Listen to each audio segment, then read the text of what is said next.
What is going on, everybody, and welcome back to another exciting episode of Road to 300 Dragon Ball Z Dokkan Battle. It's getting close to that 300 mark. Well, we're 93 away, but that's besides the point. In spirit of the countdown to the 350 million download celebration, I am going to be knocking some of these, like, Dragon Stone stuff. You know what I mean? Like Boss Rush and even Dragon Ball history and stuff like that, right? So, to get as much Dragon Stones as possible. The goal is 1,000, but I will settle for 800 at bare minimum. Now we could do 400, and that'll be a lot of fun. And then, dude, there's gonna be Elder Kai banners and stuff like that, which we're going to utilize to get these characters done. We're gonna get plenty of Kais and all this other stuff as the celebration happens for sure. But we're gonna prep well for it. Actually, dude, again, we're going to use our amazing Reps Universe 7. Yes!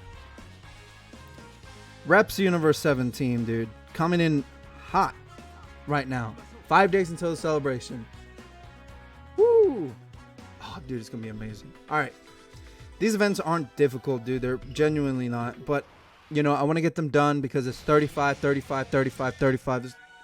thousands of Dragon Stones left on the table still on the free-to-play side, right? So I am wanting to get all that done. I'm going to off-rotate 17 because I'll be able to pair them up with the 17 and Golden Freezer card.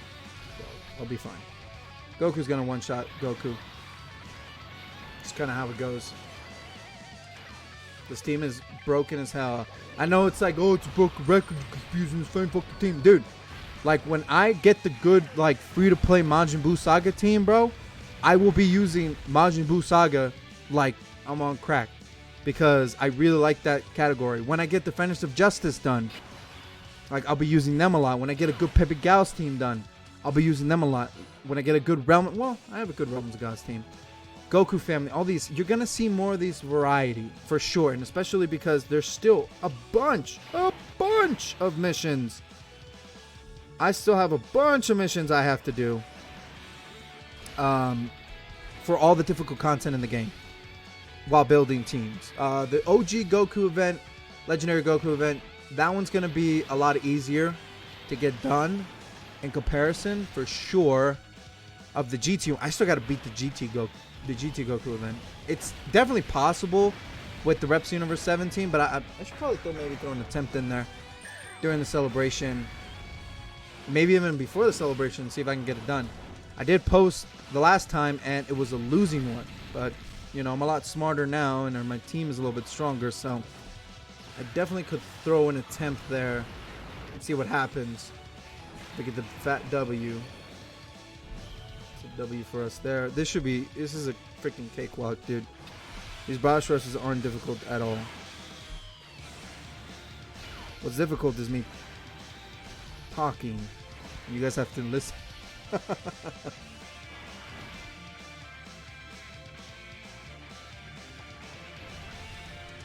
Yeah, but dude, I'm looking forward to the celebration. I really am. I keep saying that, and I'm gonna keep saying that until the celebration happens. Then after, it's Kid Gohan. Yes, because all of September will be worldwide. All of September will be worldwide. And then the start of October and probably the whole of October is probably going to be Kid Gohan. Whether or not I summon for his banners left to be decided. And like the ends of October, start of November, we should get the hero celebration like around there. And dude, that's gonna be, dude, talk about saving for a banner. Then after that, the big banners that I'm gonna save for is the Tatabata banners. The Tatabata banner for sure. The end of the year banner. And after that, Super Vegeta is definitely on the table, and whatever other characters they put out. Dokkan will slow down for global after the year. And then it'll pick back up on Saiyan Day and Goku Day and all that stuff, right? Golden Week, Saiyan Day, Golden Week and Goku Day for sure. It'll pick up, right? So I'm excited. I'm excited for all the events that are to come. And dude, honestly, we might get to 300 by the time New Year's comes around. And after that, it will become a road to max level, series. Because it's like, oh, road to 400, road to, I don't know. I haven't entirely decided what I'm gonna do. But I will say this: as time goes on, leveling up characters, doing free-to-play characters, doing events is gonna get a lot easier for us. The beginning 300 levels, that's the whole premise of this series, is difficult because yes, you could build one really powerful team, and I have one very powerful team with like 2 to 3 variants of that team, which is the Reps Universe 7. But outside of that, there really isn't anything more. You know what I mean? You could definitely build a good team before you even reach 200, and is what I did. You know what I mean? With the Reps Universe 7, for sure, 110%. But that's not the point. The point is to build more variety, build more teams, get Super Saiyan 4s, get Super Saiyan 3s, get Inhuman Deeds, Most Benevolent, Pure Saiyans, like Spell Traveling Warriors, Space Traveling Warriors. Like, there's so many categories in this game. There's so many teams to use. There's so many characters, and there's so much variety that it goes beyond 300 for sure. Even beyond max level. The only reason to get a max level is so you don't have to worry about leveling up anymore. But even max level is kind of an arbitrary thing. I'm level what? I think on my main account, I stopped carrying. I'm level 445 or something like that. I stopped carrying because, like, it doesn't become anymore. You only need a 600 team cost in order to run a full free-to-play 99 team cost LR team, which in and of its own to get is difficult because it requires a lot of end game rewards. But even then, by the time then, you wouldn't want to run a full free-to-play LR team unless you want to do a challenge, you know what I'm saying? You realistically only need whatever 77 times 6 is, and that is the most, because it's more realistic to run a full, like, Dokkan Festival, like LR team than it is to run a free-to-play LR team. For sure, 110%. You'll get more summonable LRs, especially now, dude. There's like 50 of them. Like, every single banner, like, you can get like at least 1 or 2 LRs, and there's not a huge difference between LRs and TURs now. The only difference is they get an extra super attack. They maybe have extra like effects and stuff like that, and they have more animations. But outside of that, when it comes to power, Dokkan Festival like TURs and aren't LRs do have the power behind them, without being LR, to rival LRs. I'm not gonna lie to you, but obviously LRs are the best cards in the game, simply because they have extra effects, that trump whatever Dokkan Festival card. Though I would say the GT Goku and Vegeta, the hero leaders, both of them are definitely calibered above a lot of LRs. For sure, in the terms of everything, dude. They change, like, they're very good. They run 2 very powerful teams. They work well together. They have good links. They have a a very powerful universal passive of making rainbow orbs, dude. Like, it's over. You know what I'm saying?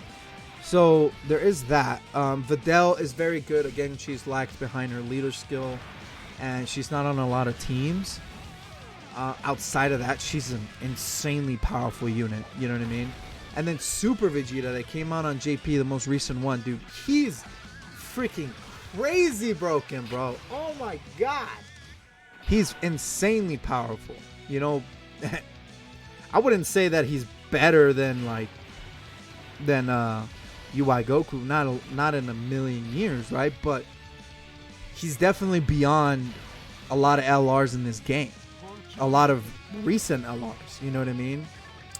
He doesn't, if you were to place top 5 unit in the game and you include every single possible card in the game as a top 5 unit in the top 5 list, UI Goku and Vegeta still reign number 1 and 2 in my opinion, and a lot of people's opinion for sure. However, that doesn't mean that they're ahead by like 10,000 steps. No, they're ahead by like 2 things. You know what I mean? Vegeta's ahead by like 1 thing. Everybody has their opinion when it comes to the best unit in the game and the best units in the game for sure, but I prefer more candidates for number 1 than only one candidate of number 1. Let me explain. So let me take the example of Kale and Khalifa, the LR AGL Kale and Khalifa. They were the best for like over a year and a half. Like a bunch of LRs came out, Easy A's, all that stuff came out while they were number 1, and nothing could beat them. They had the defense, they had the offense, they had everything outside of the leader skills in their team, sure, but they were the most powerful unit for a very long time. Too long, and nothing, dude. Literally nothing. No unit could come close to what they could do. Like absolutely nothing. You know what I mean? Until the power creep happened. And the power creep for sure happened around LR Jiren, I believe. And maybe a little bit before. Super Saiyan 4 Gogeta, you know, after Super Saiyan, after transforming Caulifla. No, transforming Kefla. Yeah, that's the name. The power creep, you know, Ultimate Gohan and beyond, dude. They've been insane. You know, obviously, Kale and Khalifa were replaced before then many times, right? Many times over, but the power creep happened after that, and dude, units became ridiculously strong and very valuable. Beerus became very good. Beerus was before Kefla, but Beerus is very good. Beerus has aged very well. He's very strong. He's a very good unit to watch out for. Bojack is very good. Super Saiyan 2 Tech Gohan from the Bojack movie is very good. You know, the Blue Bros are very good. LR Jiren, you know what I'm saying? The year 6, all the free-to-play cards in year 6, like they're all very good and powerful cards. And that's it's taken, like, people still think that Super Saiyan 4 Gogeta trumps a lot of these new cards, which make the argument good enough that he could be, right? But but that's the good thing about it, though, is that there's so much debate between now who are the top candidates for top 5 in the game, and as more units come out, that list becomes bigger. That's what I like about the game right now, and that's what I like about the game moving forward. Is that the game is doing a very good job. Akatsuki or whoever, Bandai, whatever, is doing a very, very good job at making a lot of very balanced and top tier characters and fun characters to use with good and reasonably difficult events for veterans and these maxed out characters. The game is at a point right now where it's just blossoming into something even better. And what I mean by that is every single LR outside of the year 6 have been candidates for top 5. And people make lists all the time, ever since freaking Super Vegeta of last Worldwide Down Celebration, a lot of last year's World, still ranks as some people's number 3, some people's number 4, hell, some people's number 1. You know what I'm saying? No, I'm not even paying attention, dude. There's no way we're losing, so I'd rather just talk about stuff. So I enjoy that that's still a thing. I enjoy that Bootanks is still a top tier unit even after the year 6 has to come out. Gogeta for Tabata for JP has come out. Dude, he is insanely powerful. All these TURs, a bunch of these LRs, dude, it's been just a roller coaster of amazing units. You know, and he's still a very powerful unit. He's in the top 10 for sure. Maybe not the top 5 for my opinion, but he's definitely up there as a top 10 unit when it comes to just strictly LRs. You know, the easy A's for some LRs have been insane. Some have been disappointing because we've expected too much. One huge example is LR Gohan. When his easy A was announced, people were like freaking out. I know I was, dude. I was super excited for him to be insanely broken and overpowered, and they only had to do one thing. You know what I mean? One or two things more on top of what they did. They could have easily done it, and he could have been bananas, dude. He would have been so freaking good. You know, the example is they kept this attack the same. Just gave him defense. That's all they did for him. They just gave him defense and some, like, very, very basic passive skill. They didn't do anything past that. He does more damage because he has an SA-25, yes, right? And increased stats, sure. But that's still a disappointing factor because they could have easily made it 20% per key. I think it says 18. So they could have made like 22 or 20%, you know, attack and defense per key spirit. You know what I mean? That would have been so crazy. Everything else was perfect. And he would have been a lot stronger. You know what I'm saying? Or giving him what they did to STR Broly. The STR Broly's treatment, dude. The STR Broly, dude. STR EZA OG Broly is the most versatile, powerful, expensive character in the game. I'll tell you that right now. He works everywhere. He's good on every single team you can put him on. The only big problem is that he's a very old LR, and his EZA is like crazy hard to do, and he's the most expensive unit to get to LR.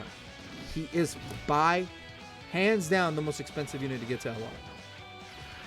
As you know, the final step from TUR to LR, dude, is, I don't know, 90 million or some fucking crazy shit like that, and like a bunch of end game freaking medals and stuff, dude. Like he definitely is the most expensive LR to get max, because outside of him just getting his LR state, he still has freaking his EZA, you know, cost, which is 30 million Zenny to get a full EZA. You know what I'm saying? So there's a lot of that. But back to my point, I do like where the game's at now, and I'm super excited for the Worldwide Down Celebration LRs. I really hope that they're better than UI Goku and Evolution Blue Vegeta. I do hope that they're better than them. Just to replace them. You know what I mean? But dude, it's gonna take a lot. And it could easily be like, dude, I don't know. UI Goku is still looking like a number 1, and Evolution Blue Vegeta is still looking like number 1, but like only by like one thing. And I love that. And you can still make the argument that you can still make the argument that they're not number 1 and the new characters are number 1. But then you can also make the argument, no, they're still number 1. Like they could easily do that. I like where the game is.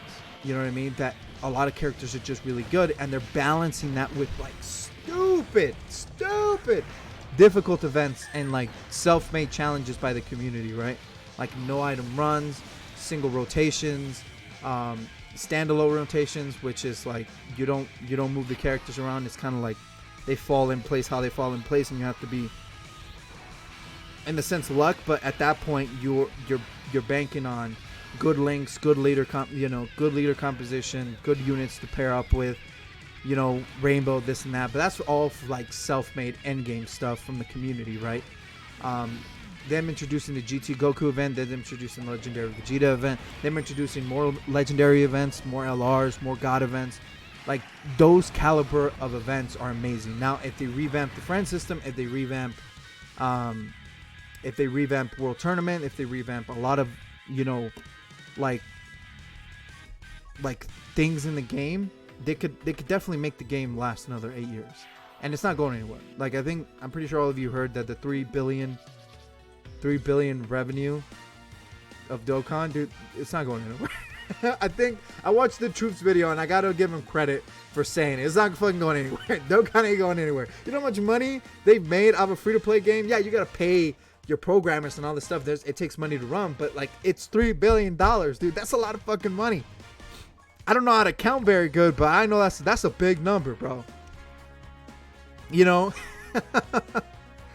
But yeah, dude, I'm super excited for the game state of the game, and it's next, hopefully, another 8 years, another 6 years of Dokkan. 110%. And I'm going to be there every step of the way. I'm not giving up on this game anytime soon. Now, this series, I don't know. I don't know how far this series can go. This series can go hand in hand with my main account and see how that goes. I don't know if I'll ever become big. It's not really a priority for me when it comes to making it big in Dokkan. It's not. It should be, but it's not really, because I enjoy doing this so much, man. And I love playing this game, and I love sharing it with you guys. So I appreciate you guys watching to the end of the video. Make sure to hit that like and subscribe button and turn on notifications to get notified whenever I post a new episode of the Road to 300 series or any other future projects that I do that may or may not be Dragon Ball related. Who knows? You know? But with that being said, guys, thank you for watching. I'll catch you guys in the next one. Peace. That outro, by the way, I just noticed before I end this video. That outro, by the way, I've been watching a lot of The Truth's videos over the years, and apparently I have come off as saying that at the end. I'm not stealing it from him. I'm giving him 100% credit. That's totally his outro. But I've watched so many of his fucking videos that it's just instilled in me at this point. Much love to him. Much love to all of you guys. But all right, thank you. Peace.